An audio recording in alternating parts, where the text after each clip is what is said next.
Eluru MLA Badeti చంటి జిల్లా TDP అధ్యక్షులుగా బాధ్యతలు స్వీకరించారు. కూటమి ప్రభుత్వం ఇచ్చిన హామీలను అమలు చేస్తామని, పార్టీ బలోపేతానికి తన వంతు కృషి చేస్తానని చెప్పారు. వైసీపీ ప్రభుత్వం చేసిన తప్పులు, జంగారెడ్డిగూడెం అక్రమ కల్తీసారా కేసులో నిజాలు సిట్ నివేదికలో బయటపడ్డాయని అన్నారు. రాష్ట్రంలో శాంతి భద్రతలు, అభివృద్ధికి ప్రభుత్వం చర్యలు తీసుకుంటుందని అన్నారు.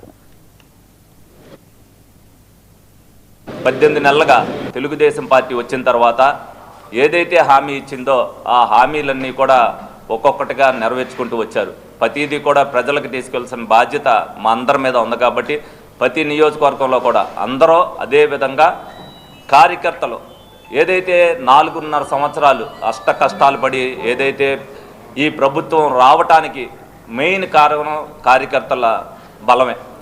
వాళ్ళందరికీ కూడా న్యాయం జరిగే దిశగా మరి మేమందరం కూడా పనిచేయవలసిన అవసరం ఉంది కాబట్టి ప్రతి దాంట్లో కూడా కూలంకుషంగా మరి ఇన్ఛార్జీలతో కానీ అలాగే ఏదైతే కోఆర్డినేషన్ చేసుకుంటూ ప్రతి ఒక్కరు కూడా లోకల్ ఇన్ఛార్జ్ మినిస్టర్ గారు ఉన్నారు, అలాగే మాగ్ మినిస్టర్ గారు ఉన్నారు, అందరితో కూడా సమన్వయం చేసుకుంటూ రేపు రాబోయే రోజుల్లో అందరం కూడా కలిసికట్టుగా తెలుగుదేశం పార్టీని బలోపేతం చేయడానికి ప్రతి ఒక్కరు కూడా కృషి చేస్తాం.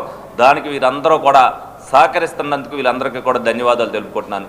అదేవిధంగా మరి ఏదైతే జగన్మోహన్ రెడ్డి గారు మరి మొన్న పుట్టినరోజు సందర్భంగా మరి రప్ప అనే చెప్పి ఆ గ్యాంగ్ని పెట్టి ఏదైతే పోతులను బలిచ్చి రక్తం చిందేటట్టుగా ఏదైతే చేశారో మరి అటువంటి వాటికి తెలుగుదేశం పార్టీ ఇన్ఛార్జీలు కానీ తెలుగుదేశం పార్టీ జిల్లా అధ్యక్షులుగా మేము కానీ అందరం కూడా చూస్తూ ఊరుకునే పని లేదు.